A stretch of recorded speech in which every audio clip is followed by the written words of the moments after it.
네, 안녕하십니까. 유한양 햄스터입니다. 좋아요, 구독 부탁드리고요. 23년 12월 나는 은퇴할 것이다. 방송 시작하겠습니다. 자, 오늘 벌써 이제 수요일입니다. 내일 이제 목요일이죠.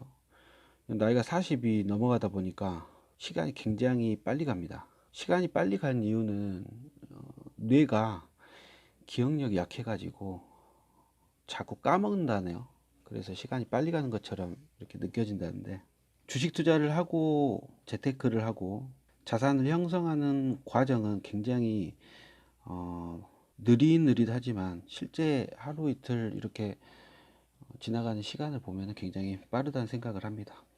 항상 저는 뭐 젊었을 때도 마찬가지지만 소비보다는 이제 모으는 것에 굉장히 좀 취미가 있었어요. 소비 대신 자산을 소비해 가지고 그 자산이 내가 자는 동안에도 일할 수 있게끔 만드는 것이 굉장히 중요하다. 물론 내가 가보지 못한 길을 가고 있기 때문에 제 스스로 가보지 못한 길을, 근데 이제 이미 가본 사람들 말을 들어보면 한결같이 이야기하는 것이 자기 자산을 늘려주고 근검 전략하면서 소비를 줄이고 돈이 일하게 만들어라, 뭐 이런 말들을 많이 하죠. 그래서 제가 한번 가보려고 합니다. 물론 이 방송을 듣는 사람들도 이런 생각을 가지고 있으시겠죠. 주식 투자 자체가, 미국 주식이든 뭐 한국 주식이든 주식 투자 자체가 큰 돈을 벌어주기는 굉장히 힘듭니다. 굉장히 진짜 슈퍼 개미들이 뭐 한 서너 명 정도 활동을 하고 있잖아요. 제가 뭐 알고 있는 사람 뭐 서너 명 정도 되는데, 그런 사람들은 주식 시장에서 살아남은 0.00001%의 사람들입니다. 그 사람들을 따라하는 것 자체도 굉장히 힘들어요. 그래도 흉내 내는 것만으로도 굉장히 뭐 올바른 행동들이죠. 올바른 행동들인데 굉장히 힘들다는 걸 알고 있다. 저는 뭐 사업하는 사람도 아니고 직장인이기 때문에 한 가지는 말씀드릴 수가 있습니다. 소득의 일부 최소한 50%, 많게는 80%, 20대 때에는 80% 가능해요. 집에서 이제 살기 때문에. 말하자면 부모님 곁에서 또뭐 주거용 비용도 안 들기 때문에 20대 때는 80% 가능하다고 봅니다. 제가 해봤고. 물론 안 된 사람은 자기의 뭐 취미 생활이라든지 그 즐길 거 즐기면서 먹을 거 먹고 해도 50% 정도는 그래 저축을 해야 되지 않나, 이렇게 가야 되지 않나 생각이 듭니다. 다만 모으는 것만이 아니라 그 모아놓은 것이 일할 수 있게끔, 스스로 일할 수 있게끔 만들어서 부담 없이, 큰 위험 없이 만들어 놓는 것을 해 놓으면, 본인이 1,000만 원 벌었을 때 예를 들면 1년이 걸렸다. 그럼 다음 해에 1,000만 원을 버는 시기는 1년이 안 걸립니다. 근데 뭐 5천만 원까지 벌었다. 5천만 원까지 뭐 한 5년 정도 걸렸다. 왜냐하면 이제 티가 안 나기 때문에. 1,000만 원이 일을 해봤자 거기서 거기거든요. 5천만 원 1억까지 모아본 사람들은 누구보다도 더 잘 아실 겁니다. 욕심 부리지 않고 자산에 투자를 하면 본인이 1억을 모은 그 시기보다 다음 1억을 모으는 시점이 굉장히 빨라진다는 것을 느끼신 분들은 또 달려갈 거고요.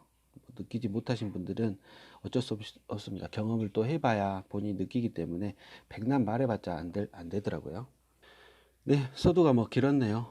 자, 다시 한번 말하지만 이 원칙을 지키자. 당분간은 저금리의 유동성이 풍부한, 그래서 어떤 부정적인 말이 들어와도 나는 내 포트폴리오 안에서의 정고점이 3%가 하락하면 지금 현금의 5%가 추가 매수가 들어가고 3%가 또 하락을 하면 다시 또 5%를 매수를 하고, 그래서 현재 TIP 물가 연동제를 해지로 두고 있는데, 요 금액을 소진을 기계적으로 할 것이다.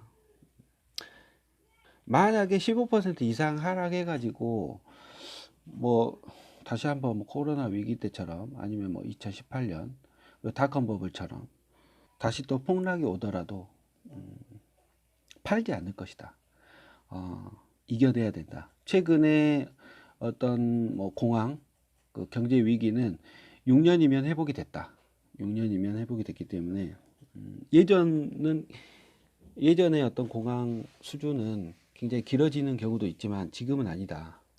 그래서 길어봤자 6년이다. 6년 존버하면 괜찮다. 라는 부분을 꼭 새기고 주식의 메커니즘을 기필코 이해를 하면서, 물론 이제 그 시점에 되면 공포감이 크겠지만 저는 이 전 세계 유튜브를 통해서 입으로 말하고 글로 적고 생각을 꾸준하게 하면서 멘탈 유지를 할 겁니다. 자, 아마존 뉴스 하나 보고 가겠습니다. 중소기업이 온라인 상점을 구축하는 데 도움을 주는 쇼피파이 경쟁업체인 셀츠를 인수한다. 요거 뭐 아마존 1월 15일 날 조용히 뭐 인수했다고는 하네요. 그래서 크게 뭐 뉴스로 나오지도 않았는데 저도 오늘 알았습니다. 그래서 아마존과 협력해 가지고 어떤 전자상거래의 기반을 더 철저하게 다지는 계기가 되지 않을까 생각이 되고, 이게 뭐 호재로 작용할지 뭐 악재로 작용할지 그냥 그저 그런 뭐 뉴스가 될지는 모르겠는데, 일단 아마존 이제 빅테크들은 이런 뭐 경쟁 업체, 그리고 본인들한테 도움이 되는 업체 뭐 이런 것들을 쉽게 인수를 하기 때문에 좋은 점도 있지만 이제 민주당에서 제기하는 그런 반독점, 이런 부분들 노출이 되고 있죠. 그래서 이제 주가 자체가 지지부진하다. 좋은 실적에도 불구하고 아마존이 더 큰 길을 가기 위해서 노력하는 거구나 라는 정도로 저는 이해를 하겠습니다. 자, 어제 뭐 나스닥 100은 0.25% 하락했고, 나스닥 지수는 0.34% 하락, S&P는 0.06% 하락. 나스닥 지수가 더 많이 하락했다. 나스닥 100보다. 근데 차이는 거의 없다. 의미를 둘 만한 차이는 아니다. S&P는 대신 0.06% 하락을 했는데 여기에는 이제 가치주들이 포함이 되어 있기 때문에 아무래도 하락폭이 적었다. 근데 그렇다고 해서 큰 의미를 둘 만한 건 아니다. 하락폭이 너무 적다. 근데 SE가 가장 큰 폭으로 하락을 했어요. 제 시드이기 때문에 중요하죠. 그래서 애플이 1.61% 하락했고, 그다음에 아마존이 0%대 하락을 했고, 뭐 애플 같은 경우는 워렌 버핏이 한 5,400만 주 정도, 본인 버크셔 해서웨이의 지분, 전체 지분의 6% 정도를 매도를 했다고 해요.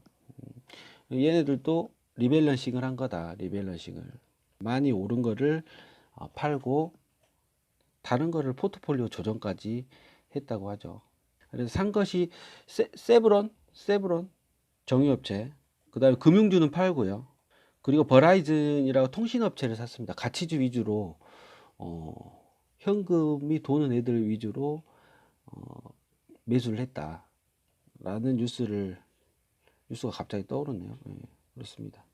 초반에는 굉장히 상승하다가 떨어지는 모습을 줬는데 그 이유는 나중에 이따가 알아보도록 하고, 아크는 0.9% 하락, 아크지는 2%나 하락했네요. 그래서 성장주에게는 쥐약이었다.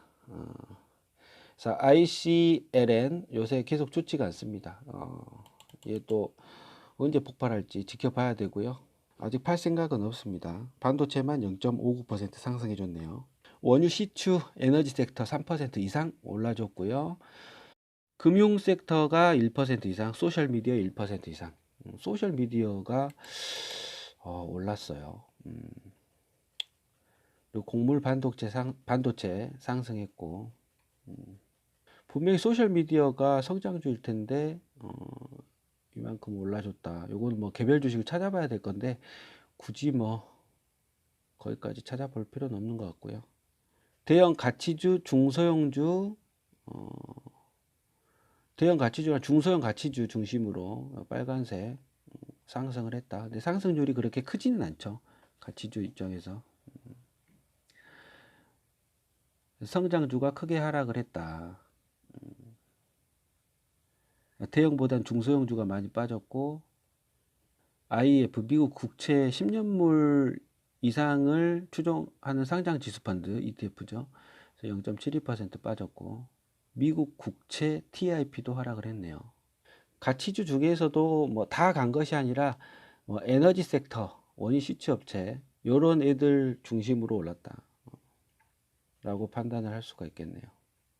그래서 어제 10년물 국채 금리가 8% 이상 폭등했다가 살짝 내려온 모습이죠. 이게 이건 이제 하루짜리 차트인데 국채 금리가 8% 이상 폭등했다. 성장주 안 좋다. 이거 공식처럼 이제 들어가는 거라 무조건 또 성장주가 안 좋다 이런 건 아닌데 어제 같은 경우는 급격하게 폭등을 하니까 뭐 자연적으로 AI 애들이 반응을 했겠죠. 어이 뭐 이렇게 올랐지 하고 다 기계적으로 파는 프로그램 매도 같은 거죠.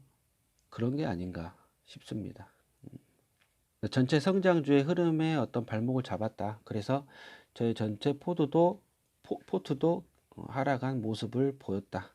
금융주 올랐고 가치주는 백신 기대감에 같이 올라줬고 경제 재개 영향이 크겠죠. 백신 기대감하고. 그래서 금융, 뭐 에너지 섹터 이런 애들이 올라줬다라고 판단을 할 수가 있고. 자, 오늘 같은 경우는 이제 오늘 장이 선물 지수가 좀 빠지고 있거든요. 그래서 근데 빠지는데 뭐 우려할 수준은 아니다. 우려할 수준은 아니고 나스닥 100은 0.23% 정도 하락을 하고 있네요. 달러 원 환율이 1107원대로 가고 있다. 미국 10년물 국채 수익률, 국채 금리 1.289. 어제 폭등하고 좀 내려온 상태. 10년물 채권 수익률 요거 흐름을 보지 않습니까? 미국 10년물 국채 금리. 얘네들 보면 한번 쑥 폭등했다가 뭐 어제처럼 이제 8% 이상 급등해서 깜짝 놀래가지고 조정을 주고 깜짝 놀래가지고 조정을 주고 그래서 패드에서 조절을 좀 하고 있지 않나 억누르고 있다.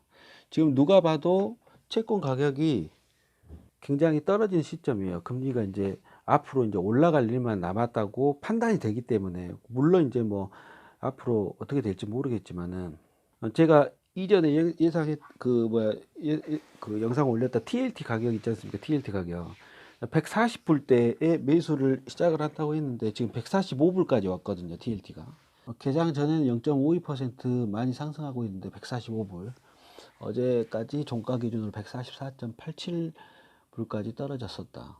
140불대를 매수하고 싶은데 누가 봐도 더 떨어질 것 같아가지고 좀 더 기다렸다가 140불 그 선에서는 살짝 담가 보는 것도 괜찮지 않을까 생각이 듭니다.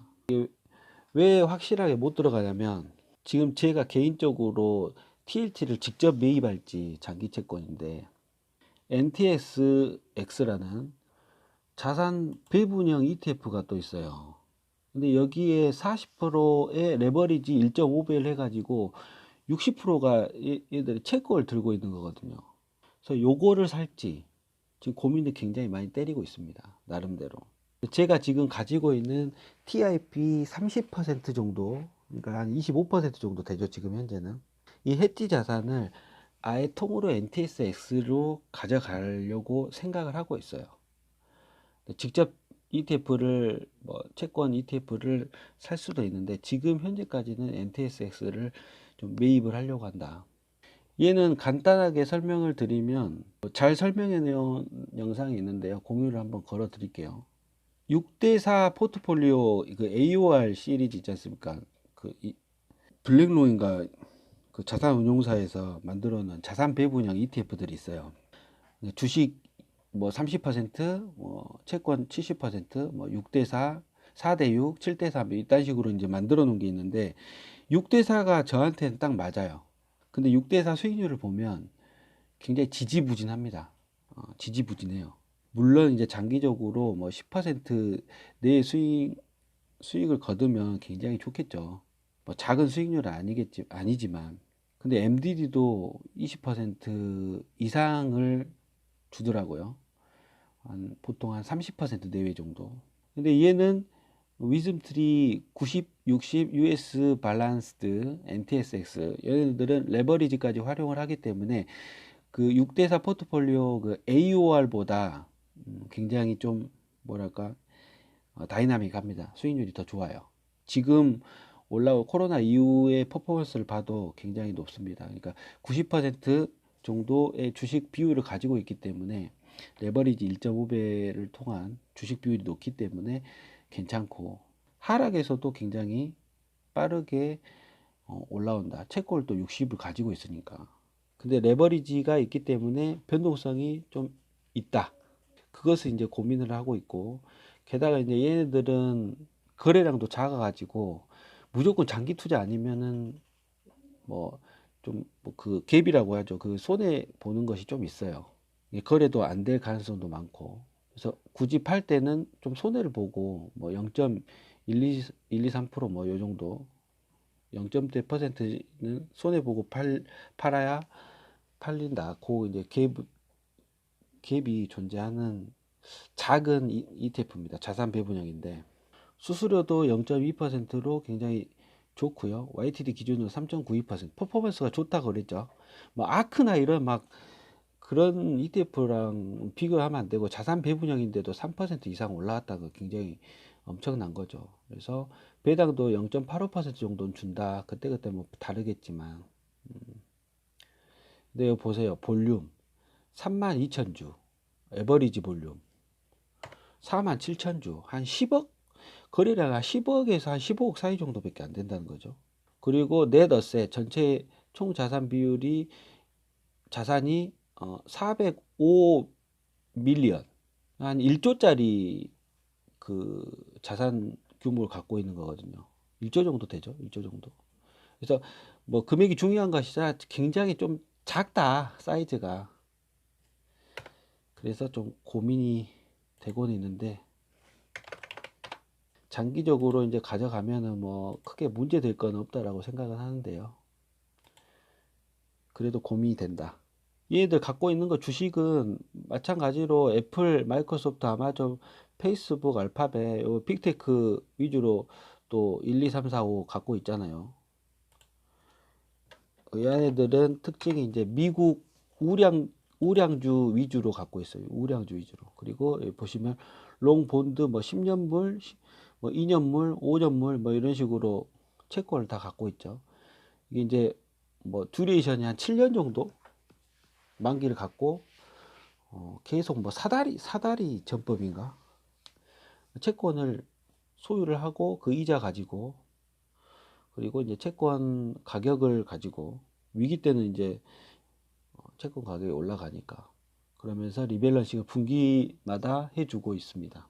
그리고 채권 선물을 사면서 레버리지 현금 가지고 레버리지를 일으켜서 1.5배의 어떤 변동성도 1.5배, 그리고 수익도 1.5배를 내는 그런 자산 배분형 ETF인데 딱 마음에 들어. 딱 제 스타일이에요. 변동성도 어느 정도 있고 수익도 뭐 좀 있고, 그리고 MDD도 뭐 21%, 역사상 20년간 하면은 21%인데 그 이상 가면 뭐 30% 이상 나올 겁니다. 20년을 가지고 돌렸더라고, 지금 회사에서, 위슴트리라는 회사에서. 그래서 뭔 이야기 하다가 여기까지 와봤네요. 제가 이제 고민하고 있는 것이 NTSX다. 그래서 조언을 뭐 구하려고 저도 백방으로 노력을 하고 있어요. 이 회사 뭐 듣보잡이니까 구글링 해보니까 뭐 100대 기업, 자산운용사 100대 기업 안에도 들지도 못하더라고요. 완전 신생이고, 뭐 2008년도인가 2010년도 전후로 해갖고 창설 회사가 생겼고 상장은 돼 있어요. 상장은. 예. 그래서 NTSX는 요 영상을 한번 올려드리겠다. 그 뭐냐, 자세하게 저보다 뭐 전문가가 그 해석해 놓은 것이 있어요. ETF 그. 자, 아무튼 그렇다. 오늘 장은 살짝 하락하면서 뭐 좀 새벽에 조금 올라오지 않을까 생각이 들고, 뭐 원달러 환율이 또 좋기 때문에 많이 떨어져 봤자 거기서 거기일 것 같다. 크게 뭐 보합 수준에서 움직일 것 같다라는 생각을 하고, 살짝 플러스 날 것 같아요. 예, 그렇습니다. 자, 여기까지 하겠습니다. 좋아요, 구독 부탁드리고요. 좋은 밤 되십시오.